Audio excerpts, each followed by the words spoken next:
The Heresy Accountabilibuddies Podcast is dedicated to all things Horus Heresy. This podcast delves into the grimdark universe where Primarchs clash, legions rise, and loyalties fracture faster than a Land Raider's track. But it's not just about the lore of the Horus Heresy. The Accountabilibuddies also explore the gaming side of things, from painting and modeling tips to product reviews and ideas to help you in your hobby. So, whether you're a seasoned Forge World veteran or a fresh-faced scout, this podcast is your Vox channel to the galaxy.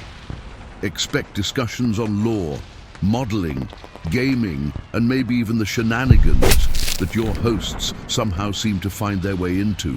Remember, in the grim darkness of the far future, there are only two things you can count on: heresy and your trusty Accountabilibuddies. Welcome, listeners, to episode 76 of the Heresy Accountabilibuddies Podcast. Tonight we'll be going over our trip to Adepticon, along with the normal, hobby and news and whatnot.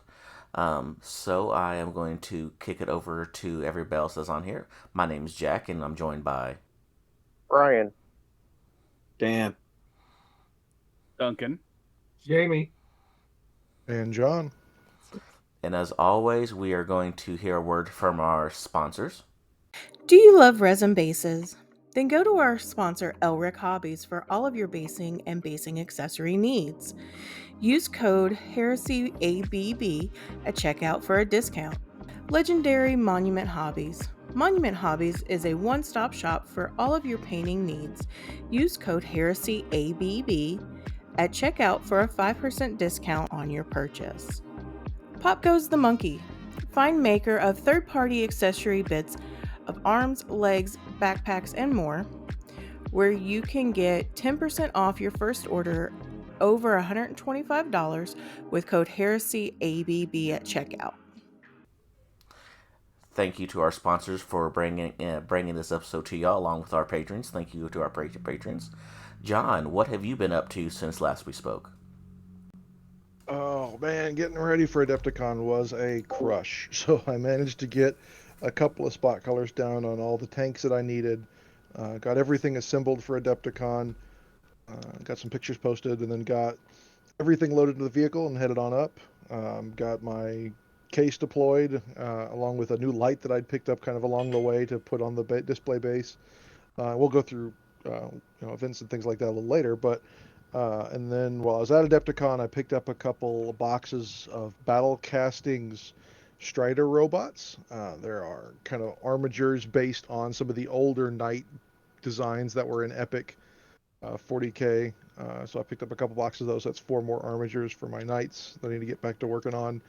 And then picked up a bunch of weathering books at Adepticon. And then since I've gotten home, I've really just kind of unpacked everything. I still haven't opened the army box. I'm a little scared too. But just kind of been trying to organize everything for going forward. Trying to get back on the Ultramarine train and then on to some of the Knights and other projects like that. That's been my kind of goals, just getting everything in order. What about Jamie?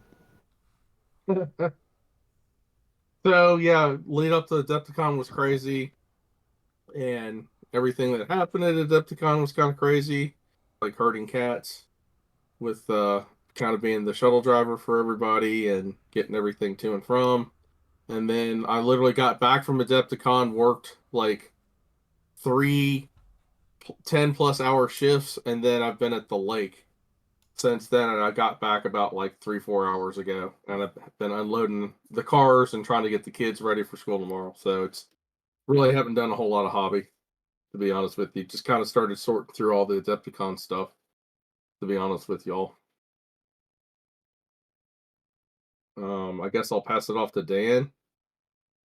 Yeah, so I didn't last time we recorded, I was kind of working to get ready for Adepticon.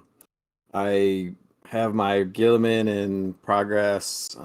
It didn't actually do a lot more.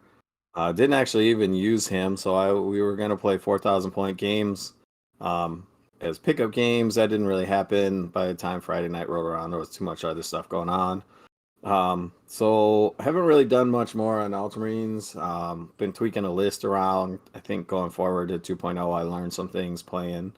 This was more games than I had played at once, so I got some tweaks to do there. But in the meantime, I picked up a game that's Gloomhaven Bugs and Buttons, or Buttons and Bugs, and they have these little tiny little, kind of like epic scale miniatures. So I've been painting through those and working on some imp demon models for Massive Darkness in my hobby time, as well as getting everything put away from my swag bag and organized. So spend a lot of time putting things away on shelves and organizing things. Yeah, so that's a little bit I've been working on is non-heresy related, but getting some paint down on some other miniatures. Duncan. Since returning from Adepticon, I have unpacked my swag bag. I have not unpacked my army bag, because I know how bad some stuff in there is broken wise, and I just don't want to deal with it yet. Haven't felt motivated to do so. But on the upside, I have got some gear out and stowed away in places from stuff I picked up at Adepticon. I'll talk about some of that later. I've also started work on a Sons of Horus champion, for the Trader champion model that John was kind enough to acquire for me somehow. So I've started working on him. I'm doing some light conversion work on him. I've got a specific mace that I'm putting in his hand for a Paragon weapon, and I've got a different head that I'm throwing on him. I have not done any other hobby than that, so at this point, I will go ahead and throw it over to Jack. Jack, what did you do this hobby wise? See here, we recorded right before Adepticon, so I painted up some dead dudes. Went to Adepticon, came back, felt really motivated to put together dudemans along with organizing my stuff. So I've put together 5 Mark 4 Jump Marines, 20 Mark 3 regular Marines, Praetor. There's more stuff that I put together. Haven't painted any of this stuff. This has been assembly for all this stuff. This getting back into it. Along with that, I've bought some more not hobby, but organizational totes to get my bits back under control, because I know this is a first world problem, but I was having issues knowing what I had versus what I didn't have anymore. Like I didn't know I bought apparently at some point over years a pack of Mark IV assault marines. Only 5. I don't know what 5 are gonna do me. Absolutely nothing. See here, Brian, what all have you done? I started going back through my Death Guard. I've started working on an autocannon squad to add to them. I finished assembly for my multi-melta heavy support squad. I pulled my Deredeo out of the case because I always wanted to repaint the plasma coils on it with a new technique. And I've got that most of the way completed. I also met up with an old friend and did a terrain swap. So I traded him 1 tote of terrain back to him, and I got 6 totes from him, including a full Forge World Zone Mortalis board. Very nice. Also, if you guys remember the fortress wall that Forge World put out ages and ages ago, I got one of those in there as well. Dude, you scored. It was a pretty good haul. Yeah. Sounds like it.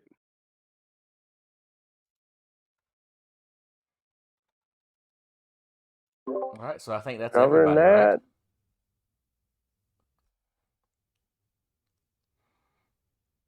that's all I got. Outstanding. All right. Who wants to talk about the news? I'm going to guess John, because John is always in the news. Absolutely. So in GW World, we got an amazing Adepticon preview. 5 seconds of a rotating cog over a planet. What does that mean? Your guess is as good as mine, but it's probably something mechy. We don't have any official word of what officially the preview was for, other than the fact that it was a cog over Mars. I sent you that the be a book? unofficial word, but Yeah, the unofficial word is it could be the Knights coming out in plastic. It could be all of Mechanicum coming out in plastic. Yeah. It could be the Trader, the Siege of Mars book coming in next. We have no earthly clue. What we do have an earthly clue about is the new command sprue was previewed, and it looks like they're doing something a little different than what they've done before, which is they're going to sell the sprue separately. They're going to sell the sprue with a Mark 6 box, and they're going to sell the sprue with a Mark 3 box, or Mark 3 sprue and a Mark 6 sprue. So that way you get 5 guys in there and the sprue. Honestly, I think for what it is, it's a very plain but nicely detailed sprue of generic Marine Command Squad bits. There's a really cool banner that's kind of like a Roman banner with a bunch of medals and stuff on it. There's a really cool cloth banner. Both of those banners have removable tops, and you get 4 different tops. There's 2 different eagles, one kind of open, and then one that looks more like a Horus's eye. You get a bunch of different helmets, and hands holding helmets. You get a bunch of different arms. You get some special axes and swords. You get some swords and sheaths. Overall, I think it's a good sprue. I think what may kill this is if they try to charge too much for it, or if they try to underproduce it again. There's also a bunch of really cool shoulder pads and stuff like that in there. Honestly, I could see me getting 2 or 3 of them just because there's such a bunch of cool little bits in there, and I could see maybe having a command squad of all of the special shoulder pad or something like that. So for us, without 3D printers or without 3D printer monkeys, we can just go poke and make them print stuff. I think it's a really cool add-on part. It's not like, hey, wow, that's obviously Ultramarines or obviously Night Lords or obviously Sons of Horus. It is a generic Marine kit, and it is very well at that, in my opinion. there wasn't there the top of the banners. There was a Eye of Horus, and then there was like a generic Legion Aquila or whatever. Yeah, there's like an eagle, and then there's an Aquila. And so the eagle one, it looks more Roman, if anything. It's kind of an eagle fighting a snake over a planet, which is kind of the opening cameo that comes in some of the Forge World books that you see kind of as the introduction little piece of artwork that's on those pages. I like the box. I do too. The shields I thought were awesome. I forget how many decals they said were coming in a decal sheet too. Was it 400 or something, or 200? I forget, but I'm interested to see what the decal sheets look like. Yeah, I am really curious to see what those are going to entail. All I know is that I'm going to get at least 2 of those boxes just so I can do up another command squad somewhere, somehow. I'm really looking forward to it. I mean, I have like bits and pieces of a command squad that I've kind of built as I've gone along. Like, I think the original Forge World one was like usually a guy with a sword, like a champion, and then a banner or standard holder, and that was it. So I've got those, but I don't have like the rest of the squad. So I'll probably end up getting a few of these just because. I forgot. Aren't there the arms like bionics too? There's one there's a bionic arm in each set. Okay, I thought like a bunch of them were. No, it's not a bunch. It's one per set. I think it's one that comes with a power sword arm. Power sword, yeah. Like but I mean, obviously, you can sit there and clip off the hand and replace it with something else. No, I mean, as John was saying, a little generic, but still very useful. I mean, it's something we've needed for a while. It is. I think we can no all agree. complaints. But yeah, as Dan was saying, I'll be intrigued to see the decal sheet as well. Agree on that one entirely. John, is there anything else that's been announced or that we're looking at forward to seeing from GW for Heresy or anyone else for Heresy? So there's some third-party stuff that's been announced as well. Merchoid, which is one of GW's kind of vendors on the marketplace, has a bunch of, I don't want to say jewelry because it's not quite like necklaces and stuff. They have different sets of cufflinks. So they've got the Chaos Star the Aquila, the Tyranid symbol, Space Marine helmet, Necron symbol, Eldar symbol, and Orc symbol for cufflinks. And they're also coming out with what they call ingots. It's roughly a piece of pewter that's about the size of a playing card with different pieces of artwork 3D embossed into it. They have the old picture of the Emperor on the throne by John Blanche. They've got Yarick skull and kind of dead look that came from the Angron book. And they've got the Gulliman's coronation coming out as well. Each of these is going to be limited to... they do not say how many there are, but there's a number on the back of each of them. And then the ingots are $30 a piece, and the cufflinks are $30 a piece too. So just some other cool third-party stuff that you can look for out there in the GW-verse. There's also a bunch of, where'd they go? Bottle openers. So there's a bolter bottle opener, there's a chainsword bottle opener, there's Tyranid bone sword, Necron sword, Chaos chainsword, Orc Choppa, and then some coasters with the second edition Codex artwork on it. And the coasters and bottle openers are $22 a piece. Kind of expensive for a simple bottle opener, but you get that GW flair. And that's something. That's something. Yep. Is that about all we've seen? That's all of our news so far. We gonna go straight to Adepticon? Well, you had pre-orders this week and last week, but I think, have we gone over those in the shows? I mean, No, so I guess last week we had the book went up while we were at Adepticon, as well as this week came out the decal sheets that were supposed to come out in December and then got pushed, as well as all the Solar Rock stuff that came out. The Black Shield guy Oh yeah, with the big old mega power fist and the bashed up armor. That he looks pretty cool. Har, Indrik Har, is that the name? Something like Yeah. we also got obviously at Adepticon weekend we got the pre-order for Beta Garmin. And there was also a lot of the IG tanks came out separately too. Yeah, we've got some leaked rules for the books, but we're not going to talk about that stuff till we get it official. But know that we are formulating ideas, and rants will be glorious. Yeah. I mean, I personally ordered the hardback so I can get it because Same. I'm looking forward to having it. I did too, and not talking about the spoilers, but I'm really looking forward to getting my hands on that book and digging in, because the stuff that we have seen, number one reason why I didn't want to talk about it is the stuff that we've gotten feels very incomplete, like we're missing pages, which I'm sure we are. So we want to give it a fair shake and make sure we have everything in front of us before we start talking about it. So, absolutely. Yep. All right. So before we move on to Adepticon, I do want to say one thing, and honestly, this is one of the better communities that I've probably been in my life, and I really appreciate Duncan and everyone that's come together to help me get to Adepticon, to go through and help with Christina and things like that, and met the guys at Army Painter and thanked them for everything, and I've had a few other people reach out and didn't understand what was going on beforehand, and I just want to say thank you to everyone from the bottom of my heart. Many great hugs were had, and this is, like I said, one of the best communities that I've been a part of as far as support and just kind of looking out for each other and everything. So thank you, everyone, and look forward to gaming with many more people. And with that, Jack, how was your Adepticon? My Adepticon started off very interesting. Started off with Duncan farting in my car a lot on the way up.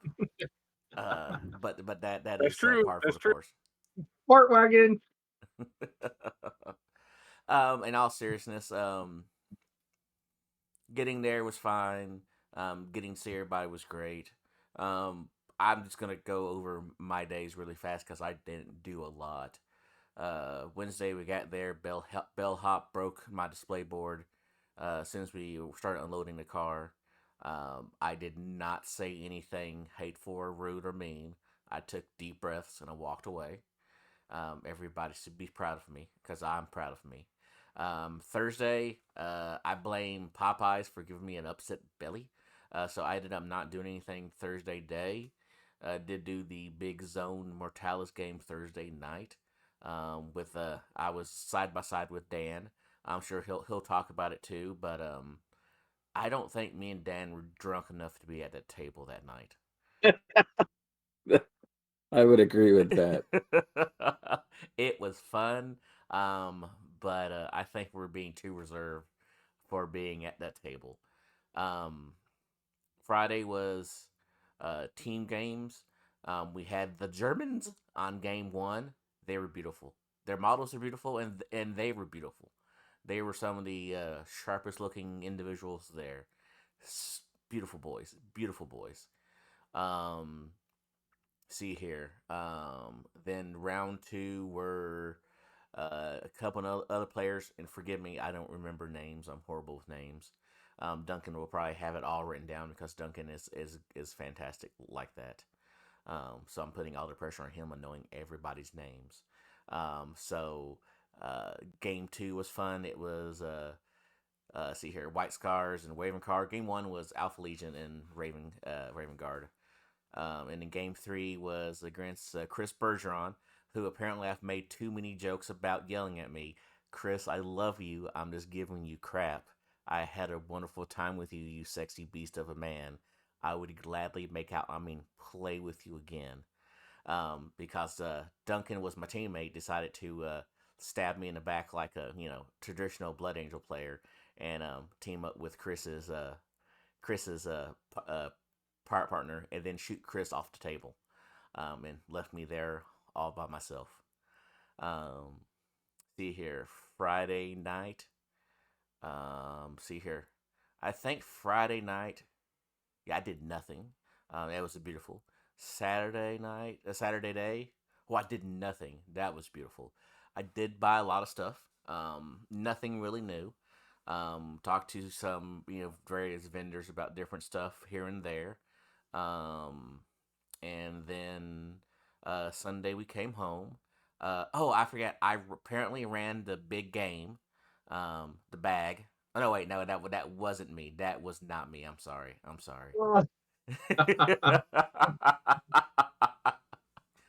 Oh, Jesus. So yeah, Yeah. I think the way we should do this, guys, is I think everybody except for Duncan should go, because Duncan has the only thing to really show from his trip, and it comes with a well, I don't want to spoil it, even though it was already spoiled on another episode. But let's go with Dan. Dan, what did you do? Well, so let's see. Thursday, hung out with a bunch of people, setting up. Skipped the preview, which sounded like the appropriate choice, because we didn't get much. Thursday, I didn't play during the day, so I took Thursday to wander the vendor hall, hang out. They had the Too Thin Coats paint and take was right outside the Nirvana where we were playing. So at one point I took Miles from Little Legends and we went over and we did a paint and take, which was really fun because the guy didn't know who Miles was and was trying to sell him paint, which is pretty funny. But Miles and I sat there and painted Miles and talked a bunch. Then Thursday we did as Jack said, we did the Phyrix Zone Mortalis big game, which is a cool setup. It's basically they've got two ships, trader ship and loyal ship. They're fighting each other. You put some of your army in defense, some of it on attack. There's a little bit of strategy issues because my buddy was playing trader defense, and apparently it was really almost way too easy to blow up the engines in the ship. But regardless, Jack and I ended up sitting across from Dan from the Iterators, Miles, and let's see, one of the De La Rosa brothers was kind of sort of playing across from us. And yeah, Zach. So And there I want to was say they had all drank about 5 times as much as either of us drank all weekend, probably. Um, just in like the hours leading up to the game. So there wasn't a whole lot of serious heresy playing going on, but there it was was a good one thing time throwing dice. I Pardon? contributed. So I brought up a bunch of booze from the house because I'm not a big drinker outside of Adepticon. So I had a Yeah. whole bunch of like little sample size bottles that I gave to the Fix guys. And on the spot, they were like, "You know, what'd be really cool is if we had beer winches in the game." And I said, "Well, why don't you just make it so whoever holds the beer caddy gets a free drink?" And so apparently, what happened is Josh De La Rosa decided that that was his mission in life, was to defend the beer winch at all against all odds. And so he apparently just castled up wherever the beer caddy went. That's where Josh was going to be. So that was one of my highlights of the weekend. So I won 4 of those, but I drank I think 1 shot, and I managed to get somebody else to drink all the shots for me. The best one was Duncan's intern for the weekend, and I said, "Here, drink this for me and give me the bottle back," and he did. Um, but anyway, regardless, that was a really good time. It was very much um, it was like most big games that happen at night at cons, right? Lots of people drunk, a lot of fun, not real serious gaming. Definitely broke some rules. Didn't follow ZM rules like quite right, but it was a good time. Thursday, I went ahead and jumped into FireX. I played Michael Wooten, whom I've played a number of times. Always a good time to throw dice against. He usually beats me, which he did. It was close. I think only a couple points. He beat me on secondaries. But it was fun. Played someone new, and I'm gonna forget his name right now. But really, really cool dude. I think I'd seen him around, but never played a game against him. And then played the first game. Really, really fun game. I think both those games were against Sons of Horus, if I remember correctly. It was a good time. Friday night was Predator Fight Club, which I enjoyed, but I did not do well. My dice betrayed me, and my Predator betrayed me. Um, so then Saturday, I jumped into the grudge match. Played 2 new folks. So one guy who's coming over from 40K with some really cool Raven Guard. I remember his name because Stephen Perry, the lead singer from Journey back in the day. Not the same guy. But he was really cool to play against, had a ton of fun, and then played a young kid who was there with his dad again, who plays a lot of 40K and other things, and was jumping over, also playing Sons Horus, and jumping into 30K. So that was a good time. Went out to dinner with my buddy from Michigan and his wife and the families Saturday night, and came back up to help clean up, and found out that the auction of the awesome Word Bears army that we've been putting together, I actually won, which It kind wasn't of fixed. I was there along with several other people's. It was It was a videotaped. It raffle. was totally legit. So well, and I, to be fair, I bought the tickets. I put my name on it because everyone knows me. But I told everyone all weekend if by some chance I won, I was buying the tickets for my son. I have a very similar army. I didn't need the Word Bears army. My son borrows mine at every con and event we go to play anyway, so he's been playing a very similar list. So he now has that army, which includes an honorable mention Lorgar, because he got an honorable mention in the Golden Demon, which is really cool. So yeah, so I had a great time. Got some fun games in. I actually won one of them, amazingly enough. So 1 out of 4 or 5, whatever you count the big game. I think that was really just a draw. And got to hang out a bunch with all of my dudes from here and everyone else I know in the community. I know John's thanking us for coming together and helping him out. It's really, I think any of us in this group would do that for any of the rest of us. It's It's not even really a thing to help out, try and do everything we can for everyone here, because it is such a close community and such good friends. And we may see each other once every year, once every 2 years sometimes, but it's immediately like being around your best friends again. So that's the best part of Adepticon for me.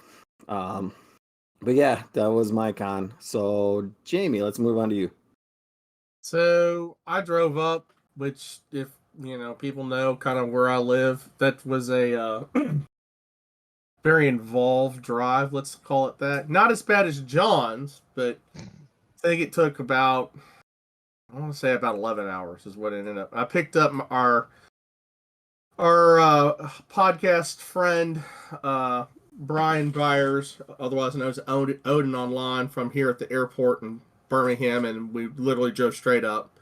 We got in, I want to say, it's about 10:30 at night on Wednesday, and helped out with a little around the hall. Main thing was that we were setting up the auction. We had to fix some of the models for the not auction, for the raffle. Excuse me, the word bearer raffle. Brian shipped them back to me, and a couple of them were damaged in shipping, so me and him were feverishly trying to repair those and get them all set up for display. Thursday, most of the weekend, to be honest with you, me and Brian were kind of carny barkers, I guess you would call it, trying to drum up support for the raffles, for the word bearers. There was also a warhound, and there was some other stuff that was generously donated, like an army painter paint set and a life-size Mark V Marine helmet, another, I think it was a Reaver Titan. I can't remember if it was a Reaver or Warhound. And then there was it was a Warhound. It was a Warhound, okay. And then there was also the new Solar Ox box, the army box or whatever, that was also donated. Did some convention hall shopping. I got the new Monument Paint Adepticon set. Brian ended up getting all 3 of the sets, which was fortunate because like Thursday morning there was like 300 people in line when the doors opened just to get to the Monument Paint booth. It was insane. It was like the first time Adepticon that Forge World had their booth. It was like that kind of line. That's how big it was. And it was like stacked the whole day long. And it got to the point where all the sets, the actual full 6 bottle sets had sold out, and they were having to sell the sets and individually non-box sets of like 6. So a lot of people didn't get all the paints that they wanted, but from what I've been told by our contacts at Monument, they all should be out roughly within a month on the website. So if you did not get it, it was sold out, or you did not get all of it, all the ones you wanted, fear not, they're not going to be out of production very long. What else? I got some battle foam for my Dark Angels farming. Not enough, but I got what they had, because they usually just bring generic foam instead of like, Heresy specific shapes or whatever. I understand it's kind of hard to transport that stuff. So I got some generic foam. I got one of those portable display board table things from, was it Table War? That they were running pretty good deal on those with neoprene mats that go on them. That's actually, so they were selling them at Table Wars. I got one too. That's actually Hammerhead Games who put the MDF part of that together. Yeah, I like giving them props. They helped me out a ton a couple years ago when I ran Speed Freaks. They did the etched plastic acetate markers all for me up for a really good deal, really fast and stuff. So really good games company to work with, but they were the ones that actually had the mats with the fat mats in them. Really cool display carry board. So I got one of those too. Sorry, cut you off. After I got one, Brian went and got one, then Johnny got one, then I think you got one, and then like they probably sold like 10 of them after one of us walked up there in the store and in the hall with it. It was pretty crazy how many of them they sold to Heresy players. I'm trying to think, was there something else? that I got. Oh, I got some what do you call them? Stencils for airbrushing for like caution hazard stuff. I've got all the crates that John sent me for the zone board that I'm making, and I was gonna repaint some of the crates. So I got some hazard and caution chevron stencils for airbrushing for like that. And then I did some pre-shopping, let's call it. I was looking at airbrushes and stuff and just kind of seeing what they had or what I could get, and I decided to hold off. I'm gonna wait a little while on that because there wasn't like any great deals on H&S airbrushes, so I'm just gonna wait a little while.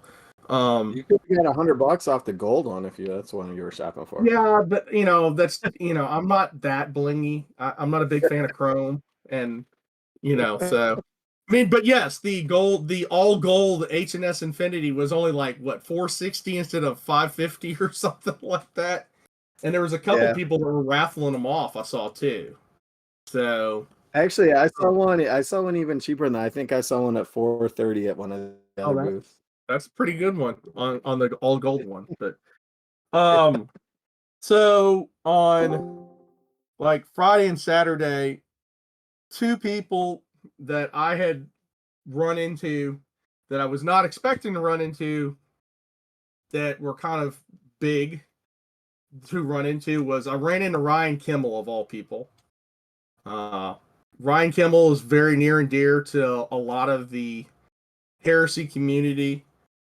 Even though he no longer plays, everybody knows who Ryan Kimmel was or is. And he also brought his friend Sebastian, I believe from Denmark. If it might be, it's either Denmark or Sweden. But I spent a decent amount of time, catching up with both of them. And then another person that a lot of people in the Heresy community may remember is Rick Massey. He used to work at Battle Foam, and he was on 40K radio for a long time. I hadn't seen Rick in probably, since he worked at Battle Foam. So that was, I don't know, like maybe 8-9 years ago.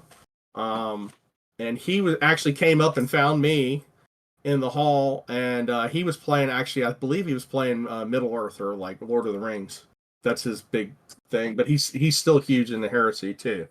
So catching up with them, and then on, what was it, Friday night, because we had the change of schedule, which, whatever, we had the thing that shall not be named, that Duncan will elaborate on a little bit later. But I was working deals, becoming a Machiavellian-style Paul Heyman, trying to work some deals out in the background to make some factions to fight in the Praetor Fight Club that shall not be spoken upon.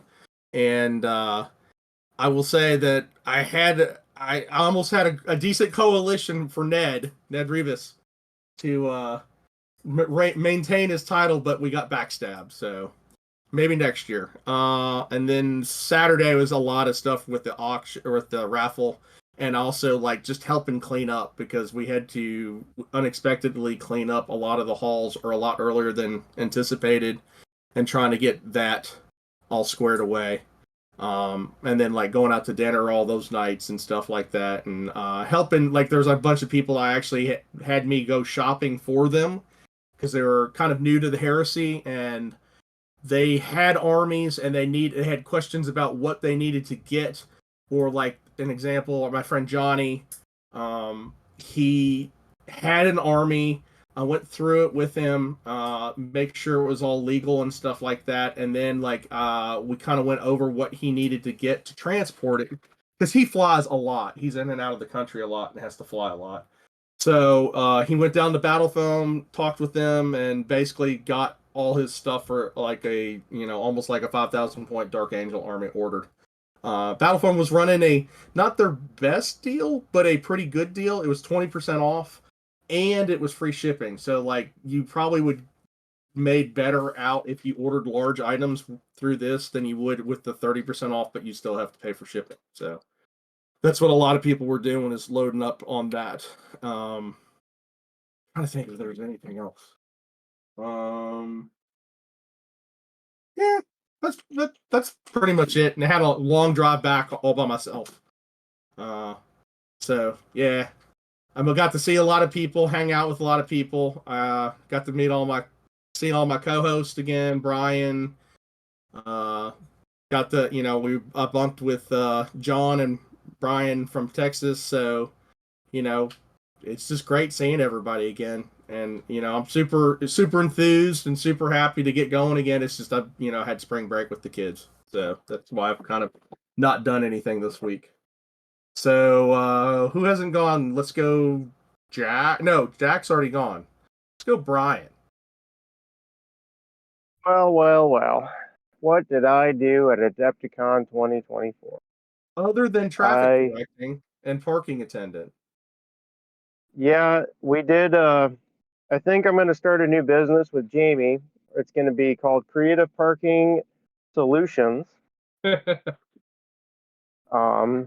As is well known, Adepticon's parking lot there gets rather interesting and quite overly full, especially on Saturdays. And I rolled up with my wife at about 8:30 in the morning Friday after getting up at 4 in the morning to drive down from Michigan and scour in the parking lot. Didn't really see much going on. And then we noticed the box truck had taken 4 spots, but they left about 3/4 of the space next to the island that had a sidewalk. I was like, well, you know what? Why not? Just as the wife and I got out of the truck, we see Jamie pulling by in his ginormous monster truck. And I tell him, hey, pull in behind me, buddy. Creative Solutions. Those spots But it was stayed a open good. the rest of the weekend, too. I know I parked there Saturday as well, and I kept trying to flag people down to tell them to park behind me, but Yeah. they just thought I was a crazy person. I mean, Friday, you are, so it counts. I am a crazy person, but I am not Detroit Brian, regardless of what Duncan tells you. The rest of my Friday was helping Zach Paget and Derek Woods run their doubles event, which Jack and Duncan played in, as well as some other fine people that we know very near and dear to our hearts, like Mr. Bergeron and his good friend Jeremy. And that didn't amount to much because, wasn't it like when you have wasn't it like 108 people in that event? 100. It was at least 100. They filled completely, and then they had some additions, I believe. Yep. I think it was. But, I think you're right, Dean. I think it was at 108. Regardless, my skill set were not needed because the Heresy Hall is typically always filled with pretty cool, pretty knowledgeable, and pretty attractive people, if I don't say so myself. And the only thing I had to do for Mr. Paget and Mr. Woods was sub in for round 2, and I had the unfortunate privilege and honor of meeting Ben, who runs events at Nova, and his good friend Chris. And that was my wife's first game of Heresy 2.0, which was a great time and made some new friends for sure. Ben's a cool dude. I spent some time talking to him. I know Duncan did as well. Yep. Yep, I definitely spent some time hanging out with Ben. That was a fun thing to do. It consisted of hanging out with as many people as I could, partaking in the bourbon that we do not speak of. And the more. Didn't get the opportunity to have any Malort. I was a little disappointed. Yeah, I know they hit it hard. I know the De La Rosas hit it very, very hard on Thursday, and they ended up having to ration it because Ned was bringing a bunch, and Ned had issues on the home front where he basically, was it only Saturday he got to play or made it? Yeah. He made it for Friday night. Friday night. So yeah. Ned brought in the resupply of Malort, and it started flowing again. Not that anybody should What ever I'm hearing drink is, that. so what I'm hearing is, I need your address, Brian. No, you don't. Nobody needs to have Malort mailed to them. That's a federal crime. I tell you what, I will take some, Dan. We'll talk later. I've got some people that definitely need to try it. I did get my Malort cup. I forgot that. I forgot the Malort cup from the De La Rosas because It says this may be Malort or paint water, and if it was paint water, it would probably taste better. Listen, I will not stand for any bad mouthing of the finest Chicago liqueur made from the grass clippings between the interstates. That's a good way of putting that. It really is. Anyway, I think that would taste better. It probably would. more than I managed likely. to get the special edition Malort cup for the re-rolls. But they were both so drunk, I'm not sure exactly how I did that.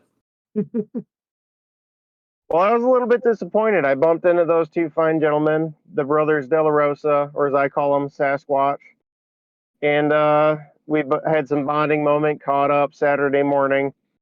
And I asked them if they still had those cups. They said no, they were completely sold out by like 10 a.m. Thursday.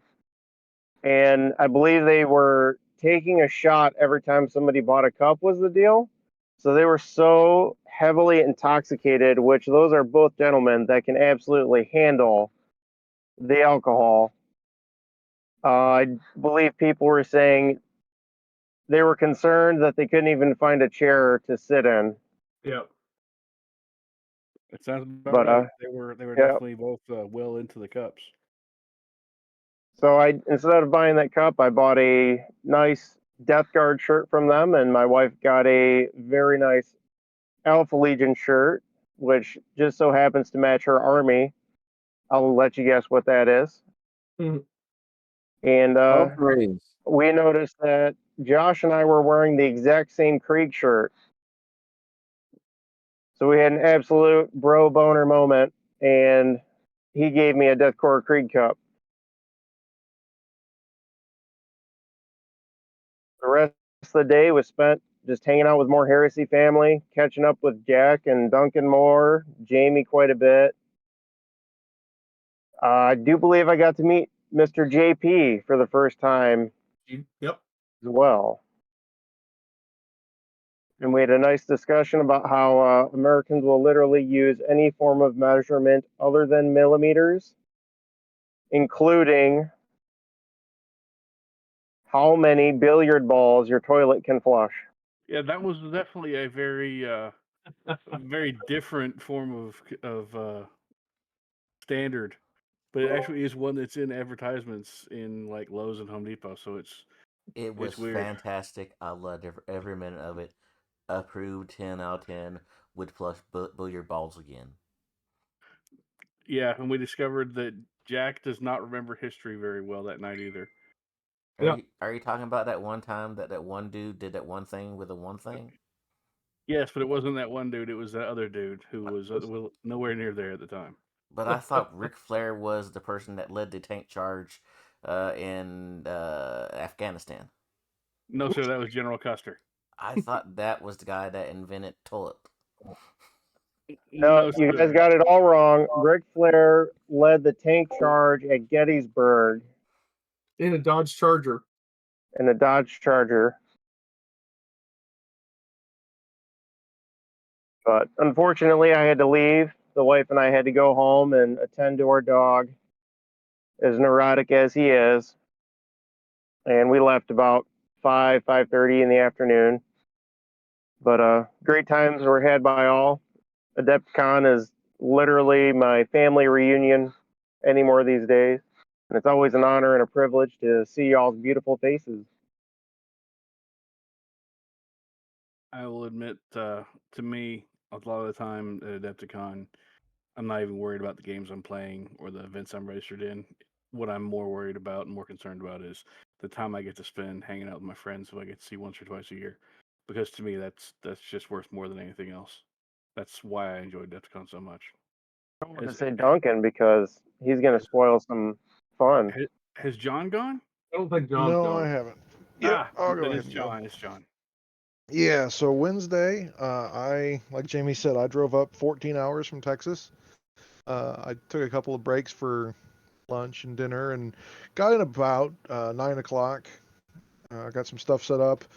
Did a little bit of pregame shopping. So Michigan Toy Soldier is there, and so I picked up a weathering pencil book, painting Panzer Crew uniforms, painting starship techniques, painting landship techniques, flesh and skin, and then modern camouflage are all 8K books that I picked up. And then the battle castings guy was there. I've been following him on Instagram for a while and kind of been putting off buying stuff from him.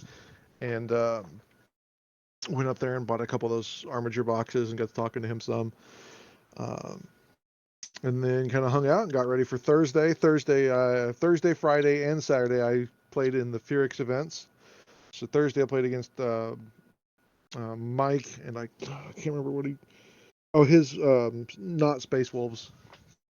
And so so I'm going to apologize in advance if I forget people's armies and names. I was very inebriated over the weekend, sometimes more than others, and I will say I had a great time with everybody. I did not have a bad game. I think I said my worst game over the weekend was better than my best game of 40K in my previous gaming events. So I will say definite highlights were the kind of opening game against Mike, trying to figure out how Solar Ox works.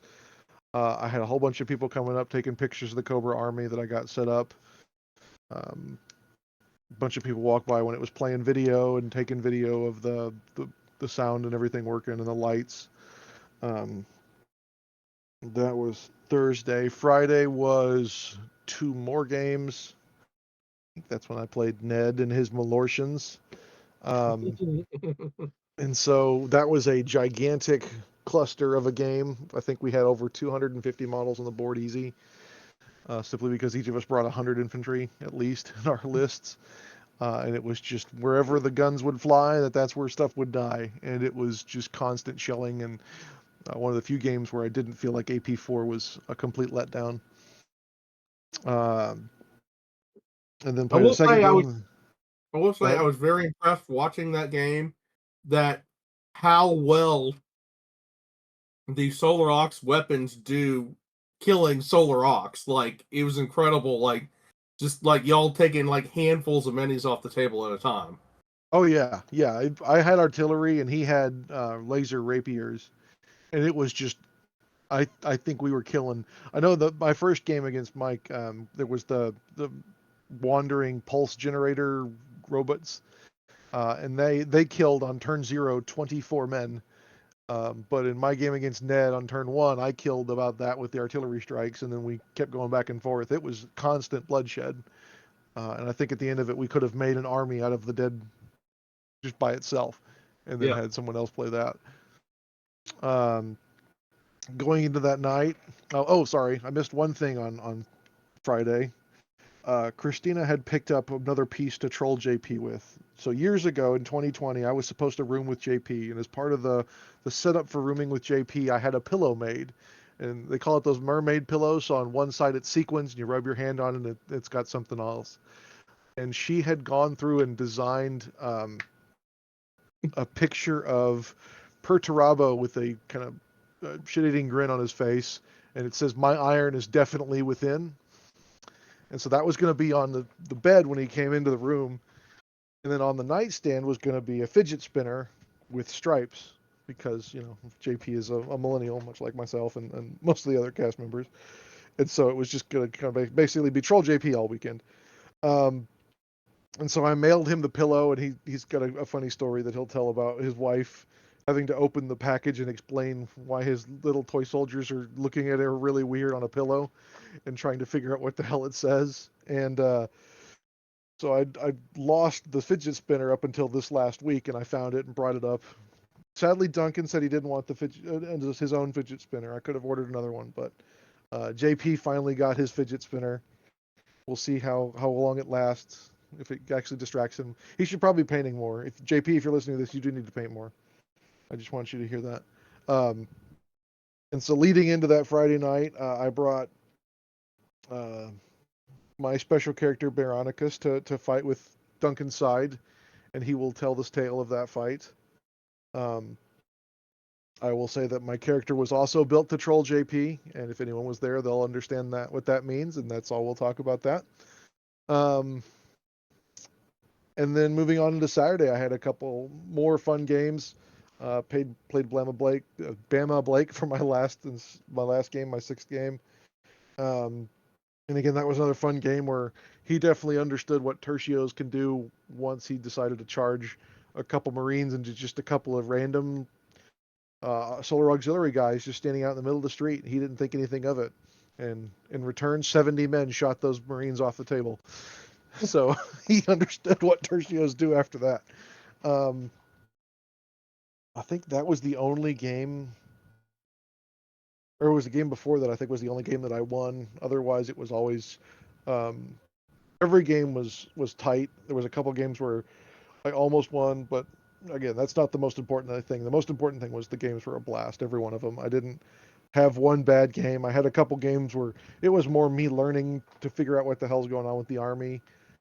I think Solar Rocks isn't as terrible as I maybe thought it was before, but the problem is you've got to build it in a certain way, and that basically means that you're going to be spamming a lot of Russes, no matter how you cut it. And then you can kind of season in some of the other stuff to be your flavoring for whatever way you want to go.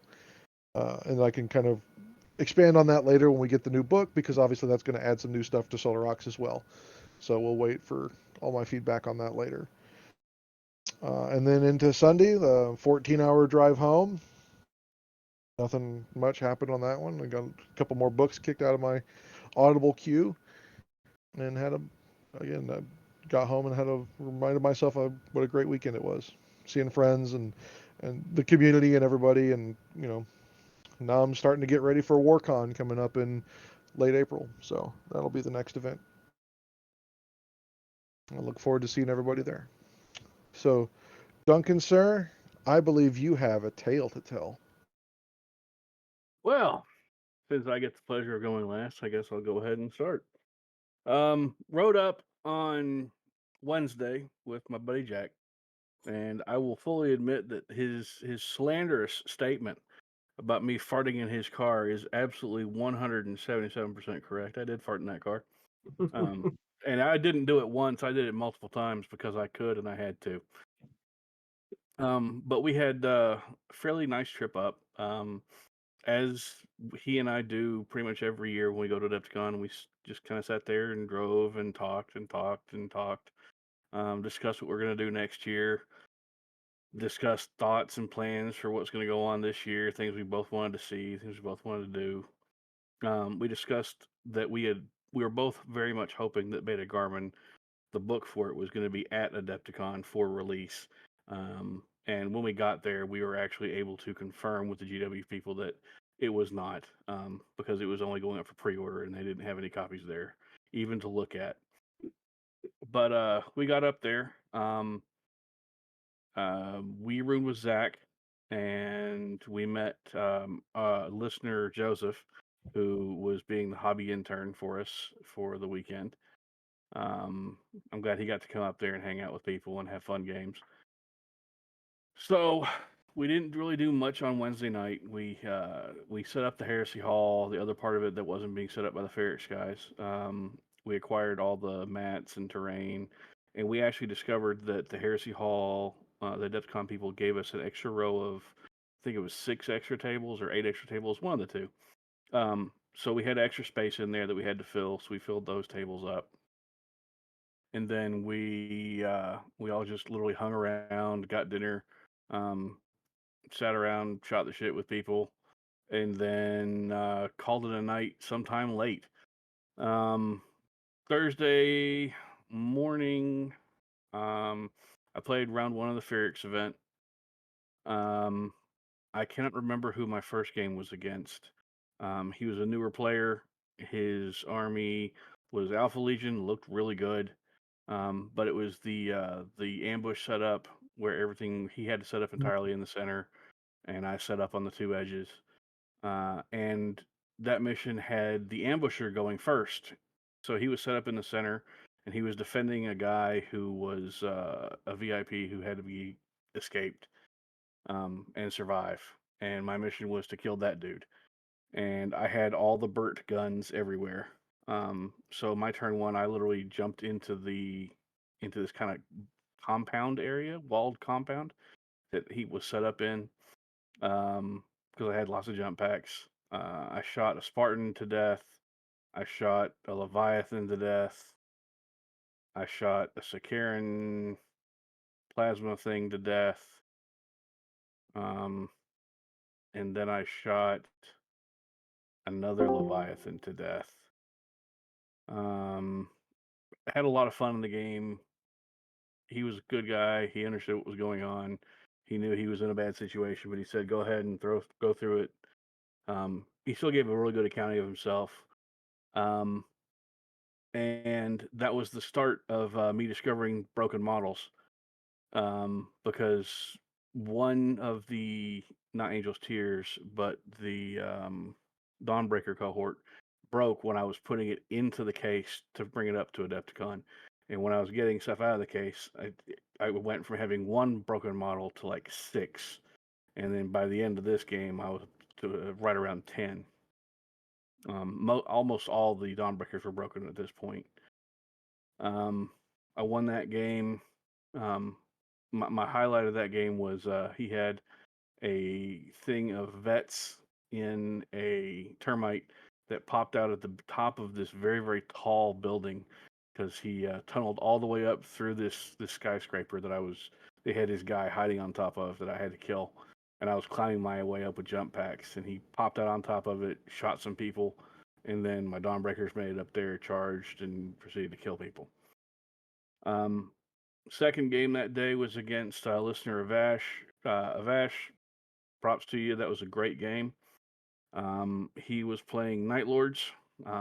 It was night fight all day long, and he shot the ever-loving crap out of me really early, really hard. He did a lot of damage.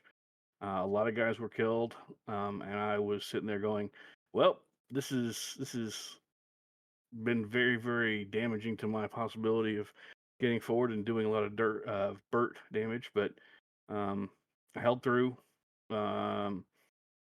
maneuvered around, used a lot of line of sight blocking terrain to get stuff to where it couldn't affect me because he had to come around things, made a number of sacrifice charges that I did need to slow him down, and then ended up pulling that one out because I had enough assault cannons to finally win over on one side and then start sweeping into the other flank, and then drop my Dawnbreakers on top of his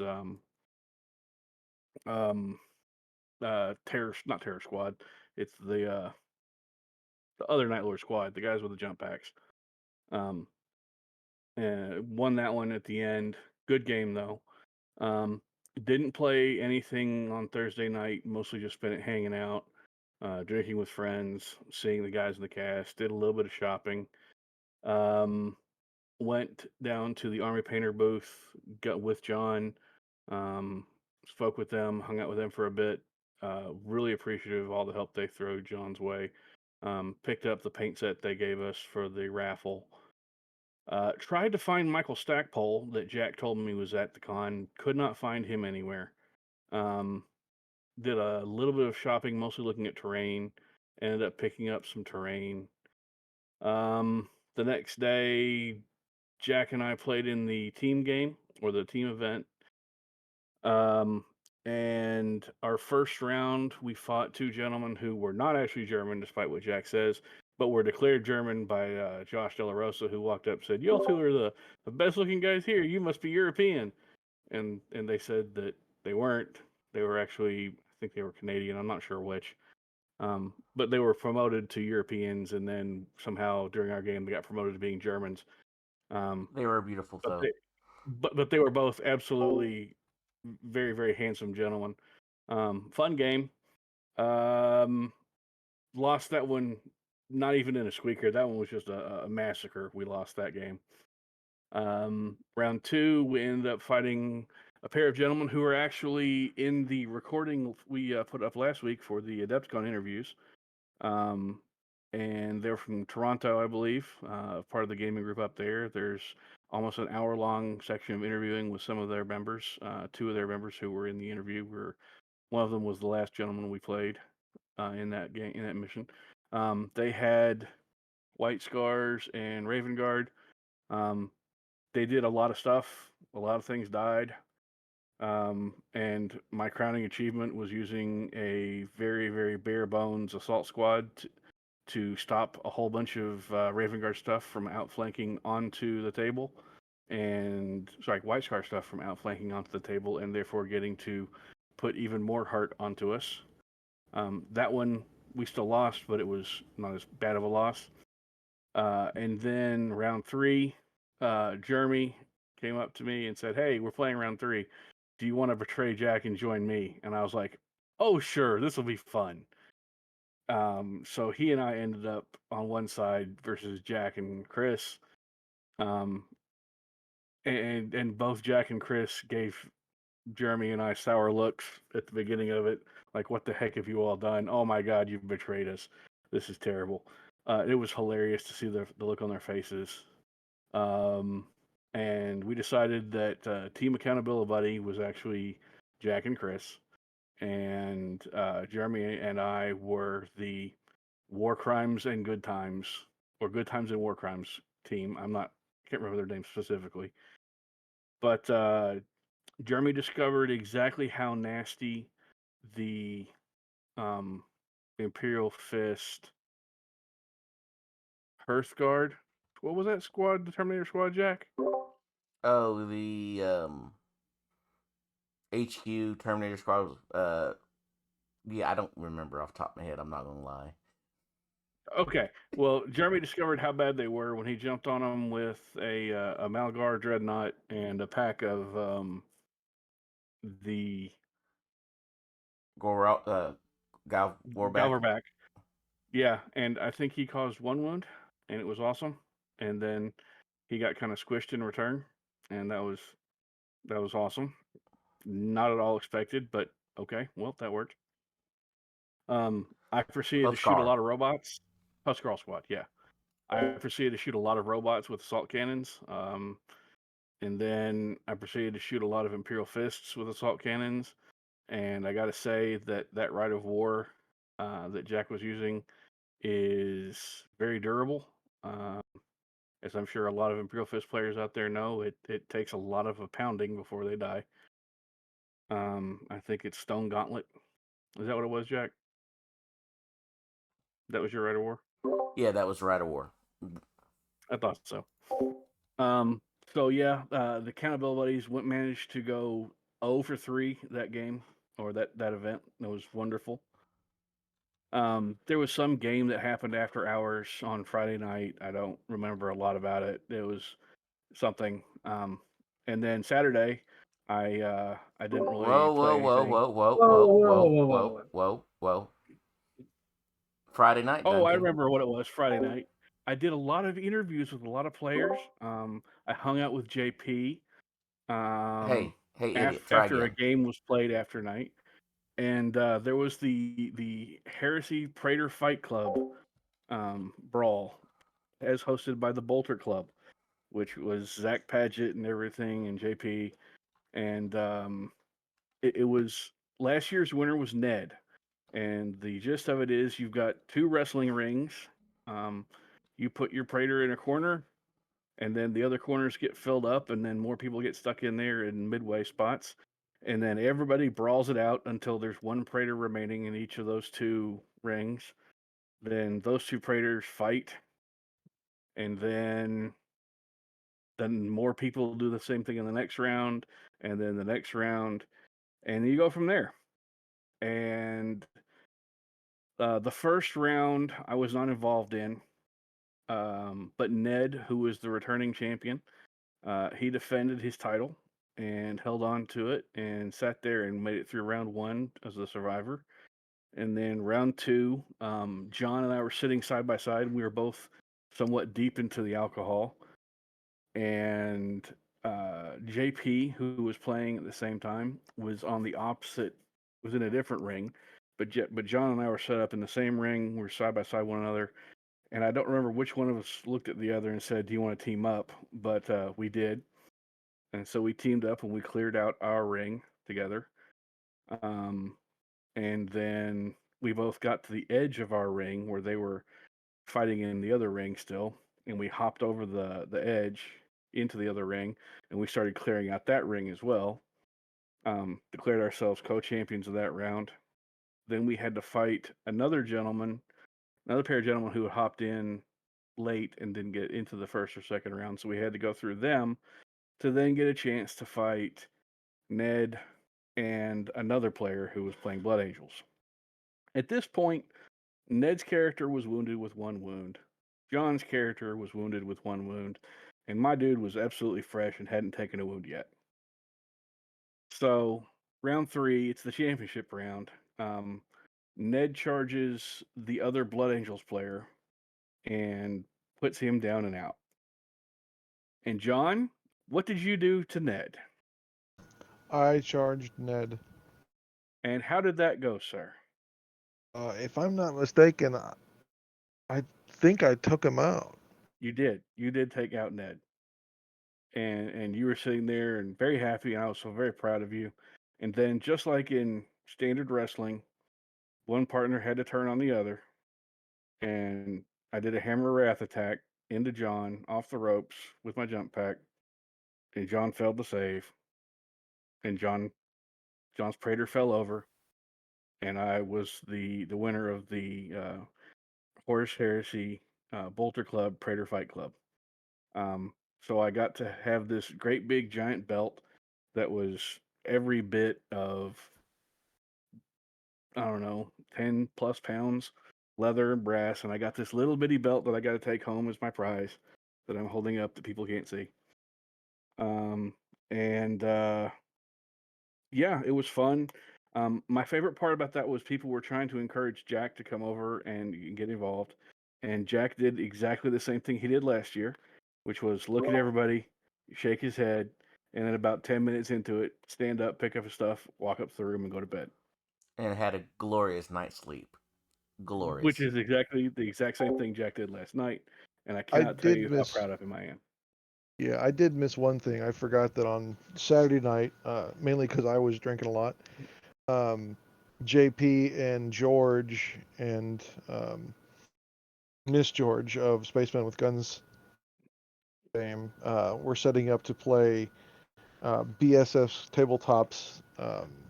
It's basically you play as like a 1980 slasher movie, and they've got a bunch of different rules for characters. They've got totally not the Scooby-Doo gang, and actually what we played as was the Golden Girls. And so I hope I was you were Blanche.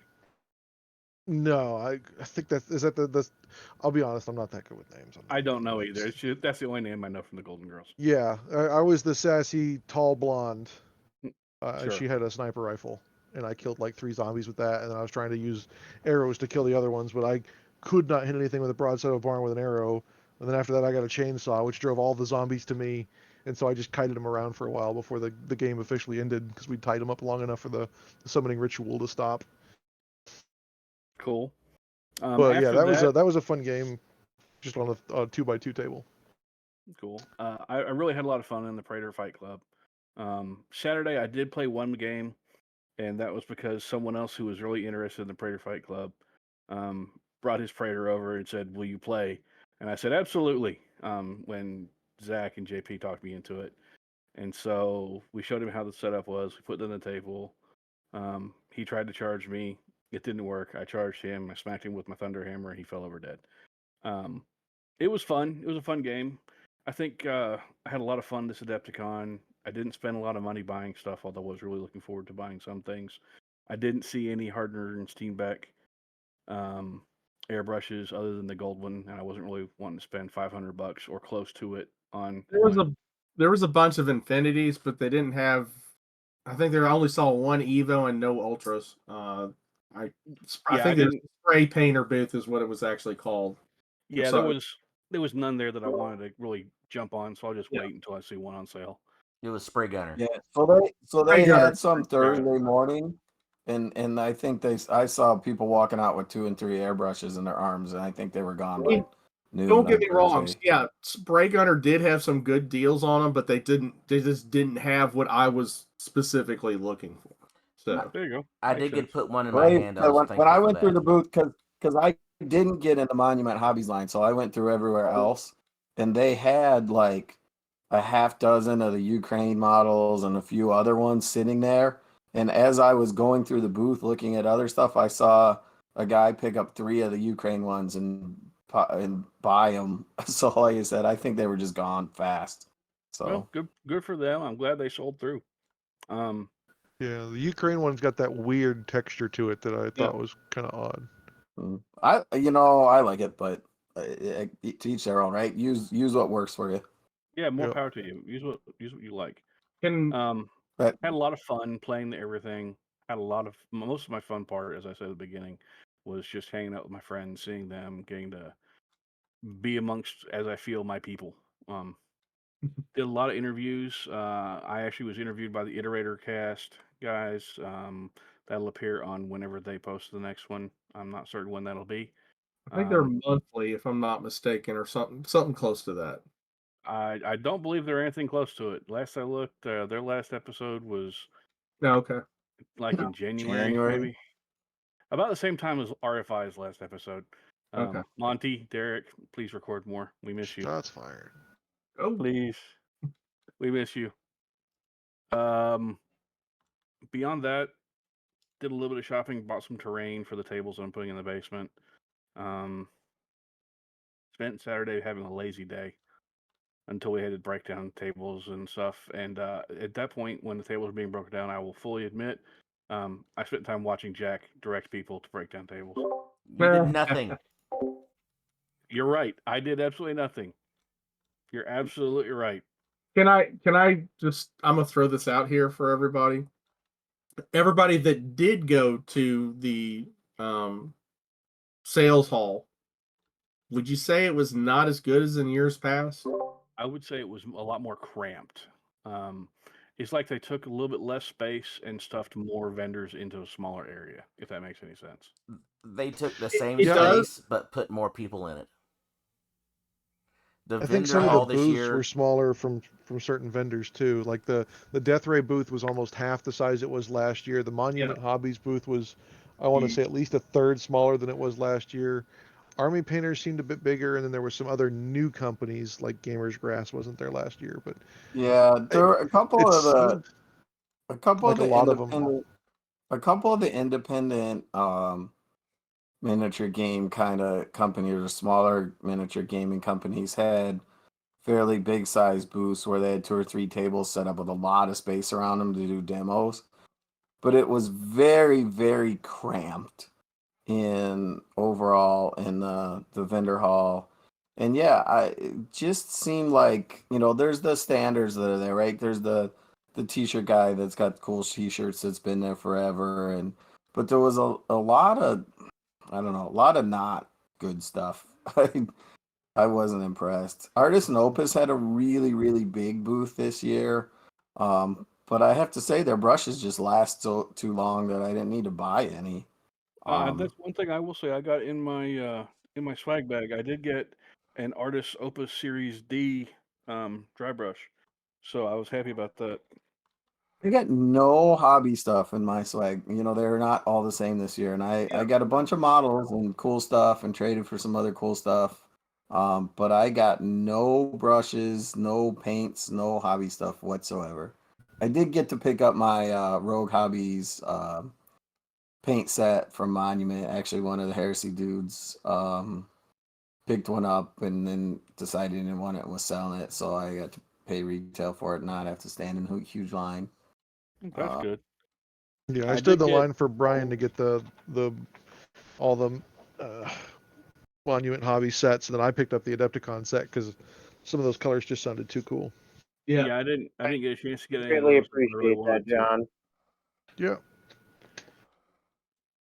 Yeah. I did see a lot of Heresy stuff with the secondhand bits guy vendor out in the main hall. And I saw a lot of people picking up Heresy stuff. So I don't know if they were picking it up just because they wanted to get involved in Heresy or if they just thought it was cool. But there were a number of painted armies there, painted units, multiple bins of Heresy stuff, and they were selling through a lot of that. As always, I thought GW and the outdoor guy were just so swamped whenever I'd walk by. And I was just like, I just don't want it because the bits guy, I don't know. It seemed like the carts were closer to the wall this time, and so before you could almost get like 2 people back to back behind there. Now it was just like look, they were shuffling back and forth. I was like, I just don't want to fight that. Well, I hear you. he didn't have any metal stuff out. He said that people have been, stealing stuff too much, so which may have contributed to him tightening up his layout. But I asked about Necromunda, and he said he had a couple of gangs at the last con, and he said he put stupid, outrageous prices that people shouldn't buy him for, and he sold them all out anyway. Because I was looking for, there's one original metal model that I don't have, one Juvie. It's the one with like a bar with a bolt on it across her back of her neck. And I was gonna try and finally pick that up, pay the $20 or $25 for the one model just to complete the collection. And he's like, "Yeah, I don't have any Necromunda stuff, so I guess I'm gonna have to go to this eBays or something." Yep. But yeah, like I said, had a lot of fun. Did interviews, hung out with a lot of people, met new people like Ben Marsh, the guy who runs the Heresy at Nova. He was cool to hang out with. Hung out with the De La Rosas, picked up cups, hung out with Lucas and Eric, guys from Ferrix. Um, saw a lot of nice tables, a lot of cool people, a lot of beautifully painted armies. You could definitely tell when I did get a chance. I walked through the armies on parade thing they did for the team games for 40K. There's a lot of really nice table displays that people had set up. Those were cool. But I'm not going to dog on anybody's hobby because everyone does what they want at their best or not at their best, their choice. When I went through the Heresy Hall, I just saw a lot more effort, in my opinion, that had been put forth for most of the armies in there. People had centerpieces. People had beautifully done terrain. Sorry, not terrain, but basing. They had their armies were cohesive. They looked uniform. They tied together well. They told a story with their army, and I didn't really see a lot of that in other game systems that may start and end with 40K. But I'm not gonna point fingers. Um, but I yeah, will I will say I went through the Golden Demon late Saturday when they actually were starting to take some of the stuff out. But they hadn't got to the Heresy rack yet. And I'd say 4 out of every 5 almost, or at least 3 out of every 5 Heresy model had an honorable mention in it. So, I think that the Golden Demon folks, judges, realize the level of the Heresy painting because, there almost every model in there was amazingly gorgeous. And I mean, like, So I will say that the Lorgar that Dan got from the raffle, it's not to say that Brian didn't spend a lot of time painting that, but it wasn't like he was trying to paint a Golden Demon level model. He was trying to do a really good model that went with the army very well. So, and he was tickled pink when it got an honorable mention. I will say, and this is something that so when I saw that army in person, I haven't gone through everything and laid it all out yet, but the models I've looked at, the pictures far and away do not give that model justice. The green lighting they put on there and all those models doesn't help. It looks so much better in person under normal light than the pictures did. That army is awesome. I kind of feel bad because now my kid has a better painted army than I do, but that's okay. I have to strive to paint the rest of mine better. So also something interesting, and I know folks on here have ordered from, or at least I'm pretty sure John has mentioned them before in the past, that Taro from Taro Model Maker won a gold and 2 silver Golden Demons. So I know he's a Heresy bits guy for the Knights and Armigers and stuff for sure, and does some really cool stuff. He's the guy that did the Ursus Claw way back, right? He had a funny post apparently when he got his demons home that they hadn't washed the resin correctly before they primed him and painted his demons, so he had to strip his Golden Demon statues and repaint them. Yep. I threw out there that was a little bit of a humble brag, but Yeah.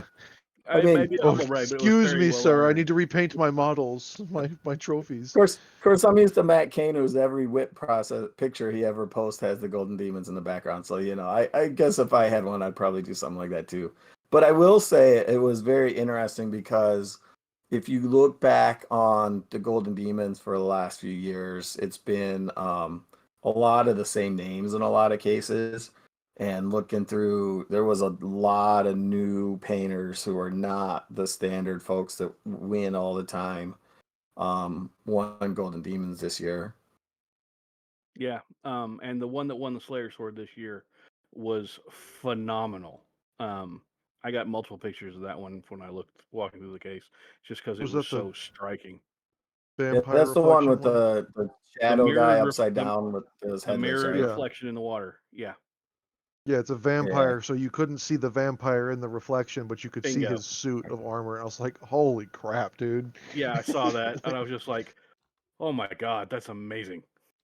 And it won the Slayer Sword, as it absolutely deserved to do. Yep.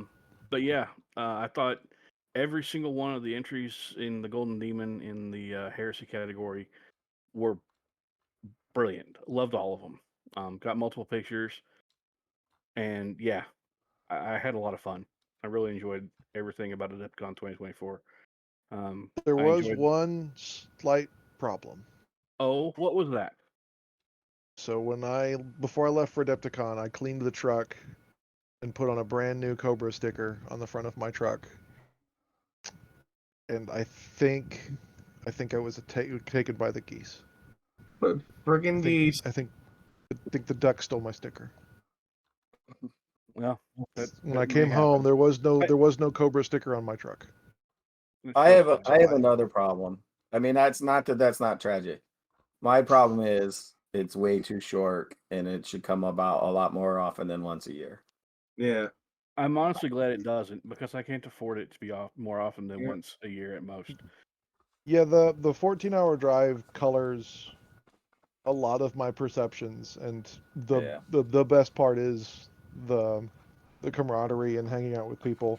And we talked last year when we had issues with them closing the gaming hall, and it seems like it got shorter on both ends this time with some of the discussions we had, and that's some of the stuff we're doing behind the scenes to maybe alleviate that or work on some of the other stuff. So, we'll bring up those conversations in person or something later. But overall, 100% positive. Yep, 100% positive. For anybody who out there listening who has not been to Adepticon, I think that every single one of us here would say absolutely attend. It's marvelous. It's fun. You will make lifelong friends, and you will not regret a minute of going. I'd throw it further. If you haven't been to a mid-size or larger heresy event, you should go. I mean, we know, well, we met the guys around Nova and had good conversations with them. We know the guys around the LVO, Michigan GT when they were running Music City Heresy, the stuff you guys, Warzone or whatever it is you guys do in Texas. If you have not been and you're a listener and there's any chance you get to go to any mid-size or larger heresy event, if someone we know isn't there, I'd be very surprised. And pretty much everybody in the community is a cool dude, and you will enjoy yourself. And I had a lot of giveaways for people. For anyone that was doing cool stuff, they either got a patch or they got a little pin. And if I saw Ultramarine players, they got a little pin that said, "Oh, I have a spreadsheet for this." Yeah, thank you. And I appreciate people coming by and saying they were listeners and talking to us. Yeah, that was absolutely fun. Can I do some shameless plugs? Go right ahead. Of course. I would like to plug John for being awesome, and the patch he gave me now resides on my dog's harness. And lo and behold, it glows in the dark, which is sweet as hell. I also received many compliments on the Cobra pin he gave me that I have been rocking with my Accountability Buddies sweatshirt. And I would also like to say the next Horse Heresy Michigan event is going to be May 25th, which is a Saturday, at Hoplite Games in Lansing, Michigan. And the Michigan GT is going to be in mid-September this year. So if you're anywhere near the area and want to check it out, Mark your calendars. Check out the website, which is not updated yet. Just a heads up on that, but it'll be a fantastic time. More unless something's going on with my kid in college, I'm gonna plan on being at Michigan GT this year. So I look forward to it. I With missed the it a word few bearers? years. It's always I'm not sure what I'll bring. Well, We'll hopefully see. you'll bring the Ultramarines because the Word Bearers are your son's army. Well, Well, I have my he's word got an bearer. ultimate. He's got a word bearer army too. My word bearers aren't bad. I need to get the bases finished and a couple of characters finished up, but a little bit more weathering. Fair enough. I think we've just about touched everything we've done. We were hoping to have Lucas on. Unfortunately, I don't The think. surprise doodad. Yes, we do need to mention that. Jamie, go ahead and talk about that. So, a couple shows before we all went to Adepticon, we had with Matt from Pop Goes the Monkey on, and we made a suggestion to Matt, like, "Hey, man, if you want to do some really interesting heresies, models or add-ons that would be, kind of up the heresy gang, like everybody in heresy would be interested in. Why don't you do some heresy NPCs?" And in fact, we actually suggested, why don't you do Ursula, the captain for the what is it? It's not Latara. Ursula. It's Latara Saren. Latara Saren from the Word Bearers The Word World Eaters World Eaters command ship. Yep. Where the claws came from. Yep. And he did her. Yep. I think then he have the renders within like 3 days after us talking about it. He did. Yep. And he gave them out to pretty much most of the Heresy at the Hall attendees. Yep. Had the chance to get one. I know Ferrix has some left to give away. I've sent 2 out that I got to give away as well. And I think he was running like if you spent so much money, you got a free one from the Pop Goes the Monkey website. I'm not sure if that's still going on when everybody listens to this, but I just wanted to say a huge shout out to Matt for doing that. He did not have to do that. It was something really, really cool, and he came up and personally gave like the boxes of the minis that were made to Lucas and I think Zach as well to put in the swag bag. So. Yep, I got one in my swag bag.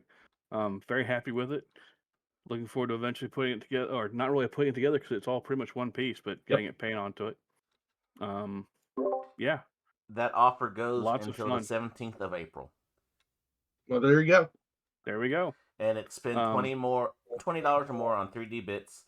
You can add Captain Ursula Called for free. There you go.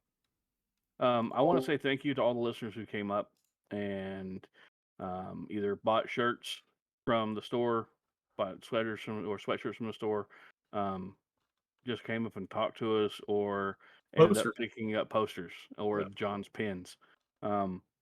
It has all been very much appreciated. We appreciate every single person who has contributed in any way to helping John get through everything. It is absolutely the reason that this community is so awesome. Yep. I don't really have anything else, guys. Anybody else got anything, or are we going to call it a night here? I'm not sure there's much else to say. Adepticon 2025. Looking forward to it already. All right. Yeah, Wardell will be on April 20th and 21st, and I'll be there. Did they announce it yet? I didn't think they announced the dates. Yeah, he announced the dates. He just hadn't got the players pack together, but he is going to use Lucas's Praetor building. Yeah, June 1st for the Alabama, the Bama Heresy group. We're having our first, or I guess we'll call it the first event is up in Huntsville. So cool. I hope all those events go wonderfully. All right. If that does it for us, John, take us out of here. Absolutely. So this episode, I've been John, and I've been joined by Dan. Duncan. Jamie. Remember to stay accountable to your buddies and to your hobby, and we'll talk to y'all next time. Thank you very much.